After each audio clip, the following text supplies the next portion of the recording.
Днес отново стартирам походът на трите епохи и първата ми спирка е паметникът Чипка. Паметник, който символизира непримиримия български дух. В средата на 19 век нашите деди са осъзнавали, че няма да можем да се освободим сами, но въпреки това организират масово въстание.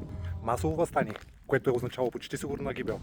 Те са вярвали обаче, че тази саможертва ще даде отзвук в цяла Европа. И резултатите не закъсняват. Журналистът Магахан е изпратен за да направи опис на резултатите. И той дава на Европа кървав анализ на въстанието. И с това великите сили дават на Русия зелена светлина за руско-турската освободителна война. Но всичко това е резултат от едно единствено нещо. Непримиримият български дух. Дух, който търся и аз чрез сайта yourpotential.net.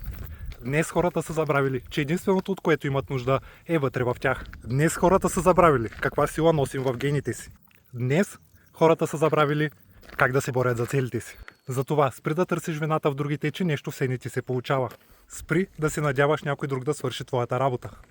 И най-вече спри да си правиш фалшиви профили, за да може вечер да си изкараш стресът натрупан в ежедневието на непознати хора, които не могат да видят лицето ти. Използвай тази енергия, която имаш вече в гените си, за да събудиш този непримирим български дух. Аз знам, че ти можеш, но ако не намираш правилния начин, аз съм насреща.